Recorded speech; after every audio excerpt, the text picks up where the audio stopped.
안녕하세요. 한의사 강용혁의 심통부리기입니다. 우리는 누군가와 함께 일한다는 게 때로는 즐겁기도 하지만 때로는 삶에서 가장 큰 스트레스 요인이 되기도 합니다. 화병으로 내원하는 직장인들도 일보다는 조직 내 사람 때문에 더 힘들다고 호소합니다. 오늘 심통부리기에서는 바로 어떻게 하면 조직 생활을 잘하고 스트레스를 덜 받나 하는 겁니다. 우선 신입사원 혹은 말단 직장인부터 보시겠습니다. 이분들이 조직생활 스트레스 사연을 들어보면 자신의 위치를 자꾸 착각한 데서 비롯됩니다. 말단 직원들은 사람으로 비유하면 머리가 아닌 손발입니다. 머리가 판단과 결정을 내리면 이를 손발이 실행에 옮겨주는 것이죠. 이때 머리는 좋고 우월하고 수족은 나쁘다는 그런 개념이 아닙니다. 제각각 역할이 다른 거죠. 그 대가로 임금을 받는 것이죠. 그런데 손발이 자신을 머리라고 착각하게 되는 순간 많은 갈등이 시작됩니다.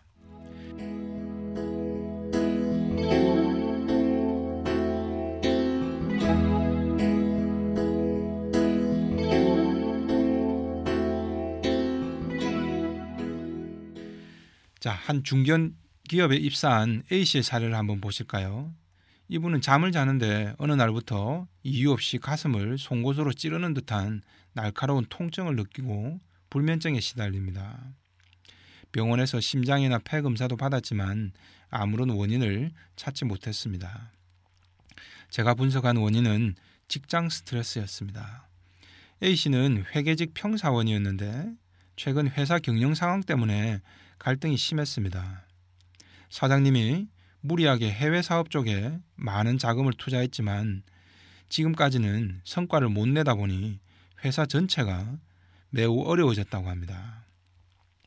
그래서 A씨는 밤마다 사장님이 해외 사업을 빨리 포기하고 안정적인 국내 사업에만 다시 충실해야 할 텐데 라는 걱정을 한답니다.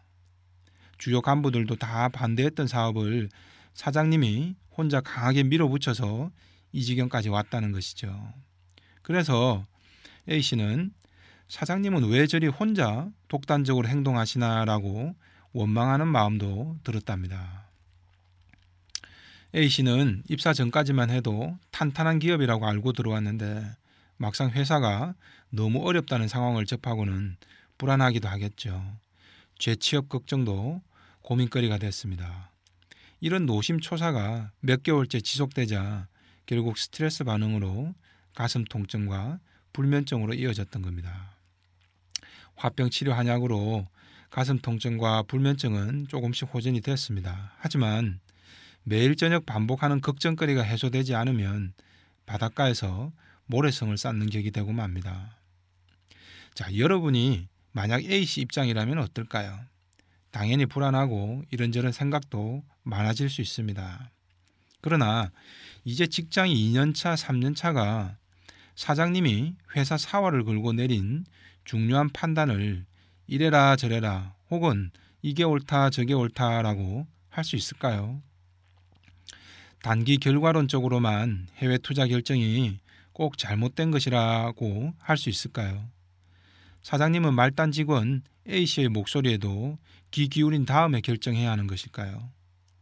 100번 양보한다고 해도 과연 A씨는 현실적으로 그러한 결정권이 있을까요? 살짝 다른 비유를 한번 들어볼까요? 자, 우리는 북한 핵무기 때문에 상시적으로 전쟁 위협 속에서 살고 있습니다. 전쟁이 나면 우린 다 죽을지도 모릅니다. 그런데 여러분은 매일매일 이 걱정을 합니까? 안 하고 살죠. 왜 안 하세요? 내 생명과 직결된 문제인데. 안보 불감증인가요? 아닙니다. 북한이 핵무기를 쏠까 안 쏠까? 내가 매일 밤 잠 안 자고 걱정한다고 해서 달라질 것인가를 봐야겠죠. 이건 내가 아무리 걱정한다고 해서 달라질 일이 아니더라는 거죠. 반면 대통령이나 국방부 장관, 국정원장 등은 어떨까요? 이들은 이런 걱정을 해야 합니다. 이들의 걱정은 현실적으로 달라질 수 있습니다. 남북 대화나 안보 체계, 정보 수집 등을 잘 하느냐 못하느냐에 따라서 앞으로의 상황이 충분히 달라질 수 있습니다. 하지만 일반 국민들이 북한 핵무기 걱정한다고 해서 달라질 게 없죠. 그럼 어떻게 해야 할까요? 그냥 안 하는 거죠. 그냥 내려놓는 겁니다. 걱정해도 달라질 게 없는 걱정들은 그게 필요 없는 걱정임을 깨달았으니 그냥 내려놓는 겁니다. 자, 말단 직원 A씨가 회사 최고 경영자들이 해외 사업을 지속하느냐 마느냐의 결정에 참여할 수 있습니까? 없죠. 자신이 아무리 고민하고 걱정한다고 해서 이 문제가 자신에 의해서 달라집니까? 아니죠. 그럼 이런 걱정을 해야 할 이유가 없는 것 아닐까요? 그런데 최근 회사 분위기가 뒤숭숭하고 A씨 자신도 걱정이 많다 보니 평소에는 안 하던 실수까지 종종 한다고 합니다. 보고서에 숫자를 누락해서 통계가 엉망이 된 적도 있답니다. 자, A씨는 과연 어디에 집중을 해야 할까요? 바로 오늘 당장 자신이 맡은 소임에 보다 집중해야겠죠. 자신이 걱정해도 달라지지 않을 것은 그냥 최고 경영자나 하늘에 맡겨야 하는 것 아닐까요? A씨는 굳이 그동안 자신이 결정할 수도 없고 관여할 수도 없는 걱정거리를 혼자 싸매고 해왔던 거죠. 자신이 회사 전체 경영 상황을 걱정한다고 해서 해외 사업이 살아날까요? A씨 현재의 개인 역량에 좌우되지 않겠죠. 그래서 걱정을 내려놓는 겁니다. 대신 그 시간에 여자친구를 만나서 즐겁게 데이트하는 게 더 중요합니다. 그리고 현재 주어진 소임을 최대한 성실하게 처리해 주는 것이 회사 경영을 위해서도 미력이나마 바람직하겠죠. 그럼에도 자신의 일자리가 위태로워서 불안하다면 전직 가능성에 대해서도 차분히 준비해 두면 됩니다. 그런데 정작 해야 할 것은 하지 않고 걱정만 하면 불안만 점점 커지는 겁니다. 지금은 자기 소임만 열심히 해주면 됩니다. 단순한 거죠. 회사가 망하면요. 옮겨야죠. 내가 회사를 망하게 한 것도 아닌데 나를 필요로 한 또 다른 곳으로 옮겨서 열심히 일하면 됩니다. 물론 옮기는 과정에서 번거로움과 수고로움은 감수해야 합니다. 그 각오만 있으면 됩니다. 지금 회사가 어떻게 될까봐 매일 밤 전전긍긍해야 할 이유가 없다는 거죠. 구체적인 상황은 조금씩 다르겠지만 상당수의 조직 생활에서 A씨처럼 자신의 위치를 정확히 이해하면 굳이 걱정과 불안의 짐을 자신의 어깨 위에 올려놓지 않아도 되는 경우들이 참 많습니다. 말단일수록 상사의 지시대로 움직여줘라. 그게 조직의 생리입니다. 상사가 이렇게 움직여달라, 도와달라. 그 방향대로 잘 도와드리는 게 제일 일을 잘하는 겁니다. 그 대신 내가 월급을 받는 겁니다. 회사 전체를 움직여 나갈 멋진 기획이나 걱정은 나중에 때가 오면 그때 해도 늦지 않습니다. 그런데 상사 생각보다 내 생각이 더 옳다며 핏대를 세우면 서로 피곤해집니다. 또 왜 내게는 중요하고 멋진 일을 할 기회는 안 주고 허드렛 일만 맡기냐 하며 불평불만으로 화를 자초하는 말단 직원들도 많습니다. 그런 일들은 앞으로 자연히 시간이 지나면 내가 하기 싫어도 엄청나게 많이 찾아올 겁니다. 미리 조바심을 내지 않아도 됩니다. 멍석을 깔아주면 그때 해도 됩니다. 그때까지는 상사가 도와달라는 것부터 착착 잘 도와주면 그게 멋진 일 잘하는 실무진인 겁니다. 이때 일을 잘한다는 평가를 받으려면 무엇보다 상사의 업무 지시를 정확히 이해해야 합니다. 특히 소음인들은 자기 생각에 빠지기가 쉽습니다. 그래서 상사는 이런 방향으로 처리해달라고 요구했는데 소음인 부하는 자기 마음대로 엉뚱한 방향으로 해놓고 상사에게 보고하는 경우가 많습니다. 물론 상사의 지시가 애매모호할 때도 있습니다. 이때는 다시 구체적으로 되물어야 합니다. 부장님, 이거 이렇게 하라는 건 맞습니까? 이 방향으로 이렇게 해놓으라는 말씀이죠? 라고 말이죠. 더욱 구체적으로 확인을 해줘야 하는 겁니다. 독단적으로 대충 내 멋대로 내 생각대로 결정하고 움직이는 부하는 상사가 싫어하는 부하 유형 1위라는 걸 유념할 필요가 있습니다. 내 위치가 머리가 아닌 수족이라면 아직은 내 판단보다는 부지런히 실행해주는 역할에 충실할 때 조직 내에서 갈등도 덜해지고 그로 나도 한결 편안해집니다.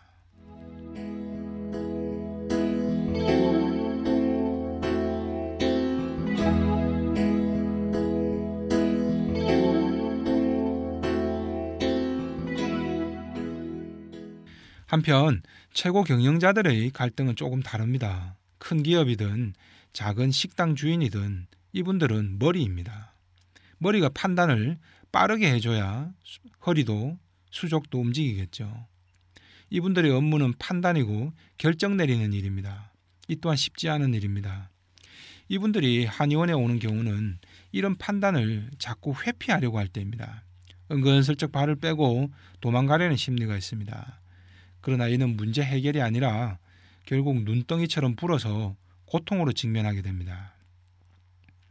세상에 결과가 확실한 선택은 많지 않습니다. 구멍가게든 대기업이든 리스크는 있기 마련이죠. 가능성을 보고 가는 것뿐입니다. 단 1%의 후회나 실패도 없는 선택을 하려 할수록 결국 가장 후회스러운 결과를 마주하기 쉽습니다.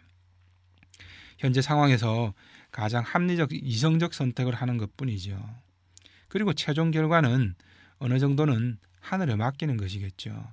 그래서 진인사 대천명입니다.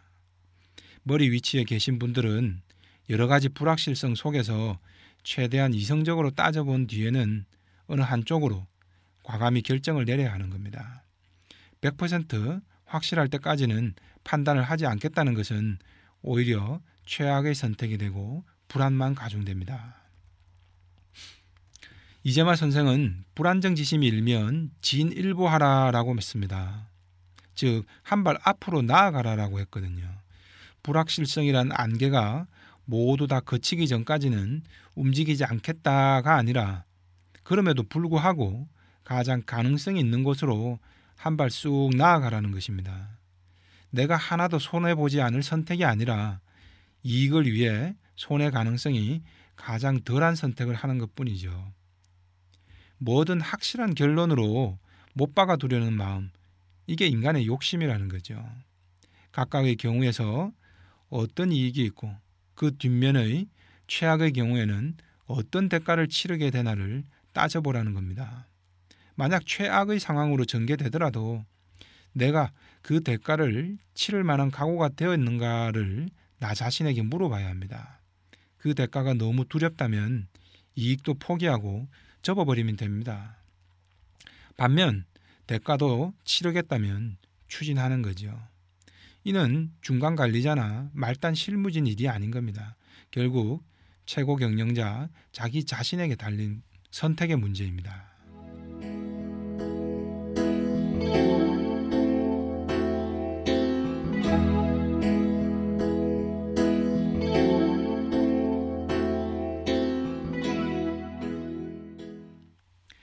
논어에 군군신신 부부자자라는 말이 있습니다. 임금은 임금다워야 하고 신하는 신하다워야 한다. 부모는 부모다워야 하고 자식은 자식다워야 한다라는 말입니다. 직장 조직도 마찬가지 아닐까요?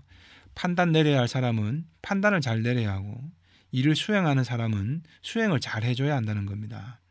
판단 내려야 할 사람이 판단을 미루려고 하거나 일 처리를 해줘야 될 사람이 자꾸 자기가 판단을 하려고 하면 개인도 조직도 다 힘들어지겠죠. 자신들이 처한 위치와 좌표를 정확히 이해하면 조직 생활에서 오는 스트레스나 불안의 상당 부분이 줄어들 수 있습니다. 공자는 이 외에도 그 지위에 있지 아니하면 정사를 논하지 않는다라는 말도 남겼습니다. 무릇 군자는 그때그때 자신이 처한 상황에서 최선의 상태로 적응하고 주어진 역할을 충분히 완수하는 사람이라는 것이죠. 최고 경영자든 말단 실무자든 각자 위치에 걸맞는 소임과 마음가짐이 중요하다는 가르침이겠죠. 조직 생활이 너무 힘들다 여겨질 때 공자가 남긴 이 두 경구부터 한번 점검해 보시길 바랍니다. 이상 한의사 강용혁의 심통부리기였습니다.